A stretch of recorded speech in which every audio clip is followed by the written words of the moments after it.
Municipal 2026, cap sur l'accessibilité. Maxime Basile.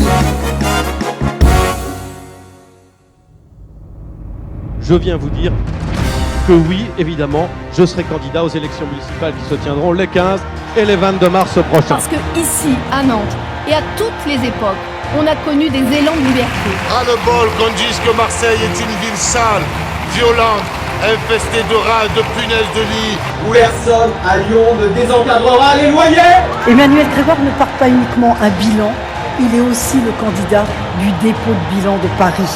Grégoire, c'est Hidalgo Empire. Portez le message de Nice.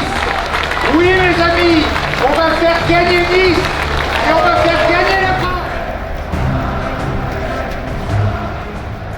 Bonjour, bienvenue et merci d'être à l'écoute de ce podcast. Je suis très heureux d'être avec vous pour cet épisode où nous allons aborder les effets concrets du manque d'accessibilité en France, des conséquences réelles et néfastes sur cette intégration qu'appelle de ses voeux la loi du 11 février 2005 qui commémore cette année ses 21 ans. Cap sur l'accessibilité. Le sujet des accidents de la voirie dus au fait d'être porteur d'un handicap ne semble pas avoir bénéficié d'une grande attention de la part des dirigeants de nos villes. Pourtant, ces incidents sont connus et régulièrement rapportés dans la presse. J'ai sélectionné pour vous quelques coupures de ce genre d'événements arrivés un peu partout en France. Tenez, à Nancy en 2016, une personne non-voyante chute et finit au fond d'une chambre de tirage d'orange. À Orléans, en 2017, une quadragénaire malvoyante attaque l'Orléanaise des Eaux pour être tombée dans un trou laissé béant. En 2025, Aline, jeune femme non-voyante, assigne en justice la mairie d'Ambérieu en Bugey pour être tombée dans une bouche d'égout. Ces cas sont légion et ils n'arrivent pas que sur la voirie mais jusque sur les paliers d'appartements. Shaïma se souvient de ce jour où sa vie a basculé, nous l'écoutons. Cap sur l'accessibilité. Et donc aujourd'hui, pour cet épisode, je suis avec Shaïma, bonjour. Bonjour Maxime. Présentez-vous un peu. Je m'appelle Shaïma, j'ai 31 ans. Je me déplace avec ma canne, autant que personne non-voyante. Depuis 2022, j'habite à Saint-Denis dans ce logement. Jusque-là, en fait, vous avez relevé des problèmes d'accessibilité. Est-ce que vous arriviez à circuler normalement par rapport au trottoir, par rapport au feu, par rapport aux trous, par rapport aux travaux ? C'est un peu compliqué parce que souvent il y a des trottoirs étroits, il y a des boutiques ou des gens qui mettent leurs trucs au milieu de trottoirs et autant que personne non-voyante, ça peut provoquer des chutes ou bien des problèmes parce que nous, on ne peut pas anticiper les obstacles. Et vous avez une histoire particulière à nous raconter par rapport à l'accessibilité justement ou alors au manque de prise en compte des situations spécifiques dans votre immeuble? Oui, ils ont fait des travaux de rénovation. Du coup, ça a duré une année à peu près.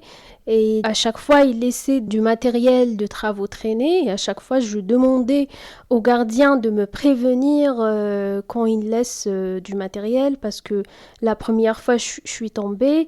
Et du coup, il n'a pas pris ça en considération. Et le 18 décembre 2024, en sortant de ma porte d'appartement, juste devant la porte, j'ai trébuché sur un matériel de travaux. Du coup, j'ai fracturé le bas de ma cuisse et je me suis fait opérer en urgence. C'était un grand choc, un gros trauma pour moi. Du coup, je suis restée 3 mois en chaise roulante, 40 jours au lit.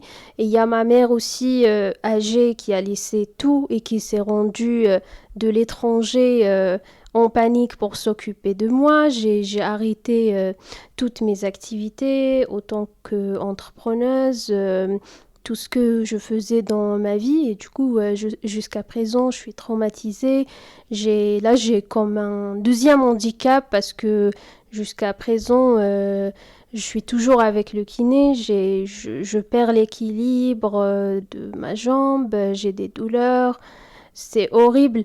Et deuxième danger qu'il y avait ce jour-là, pas que le matériel de travaux non signalé devant ma porte.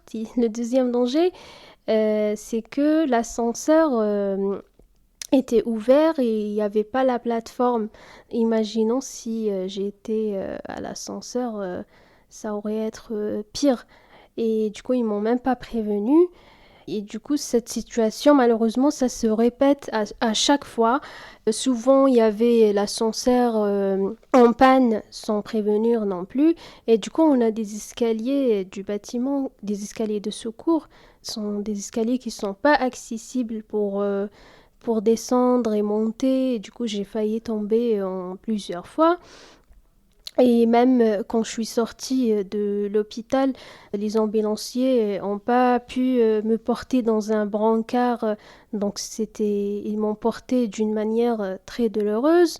Après, j'ai dû rester à la maison sans faire le kiné parce que le médecin, après la chirurgie, il m'a prescrit une ordonnance pour faire la kinésithérapie le plus vite possible.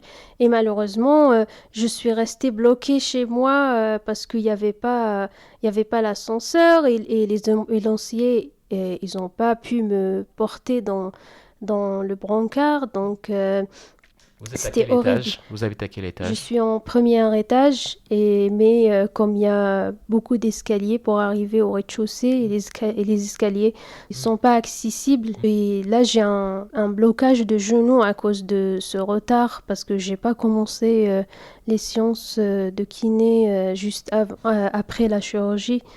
Et oui. Vous êtes resté combien de temps, en fait, parce que le kiné a été... le médecin vous a fait une ordonnance pour le kiné.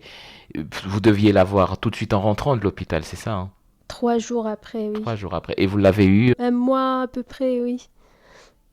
Ah ouais. Bah oui, l'ascenseur ne marchait pas et les ambulanciers ont refusé de m'amener vu que ma jambe était tendue, je pouvais pas la plier, donc ils pouvaient pas me mettre dans une chaise, il fallait un brancard et comme les escaliers n'étaient pas accessibles, c'était difficile pour monter et descendre, donc pas mal d'ambulanciers ont refusé de m'amener jusqu'à l'intervention d'une association qui m'a porté une chaise électrique qui monte et descend dans les escaliers de secours. Comme ça, j'ai pu y aller au kiné. Et il n'y avait pas moyen non plus que le kiné vienne? Non, j'ai cherché un peu partout, mais j'ai pas trouvé un kiné qui venait à domicile à Saint-Denis, malheureusement.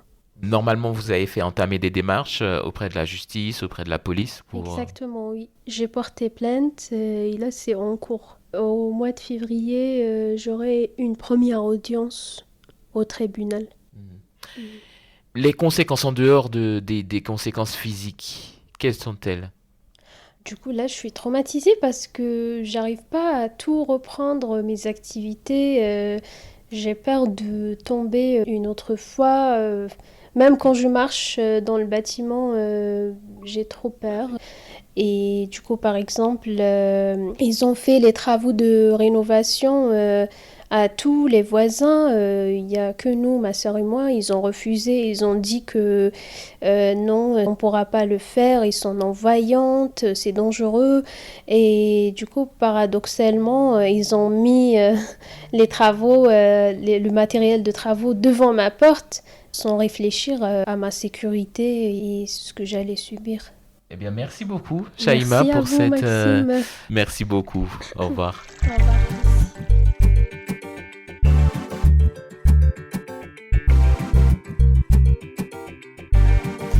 Je vous remercie, mesdames et messieurs, d'avoir suivi cet épisode. Pour le prochain, nous allons quitter Paris un peu et nous nous retrouvons à Lille. À la prochaine. Retrouvez ce podcast sur toutes les plateformes et abonnez-vous pour ne rien y manquer.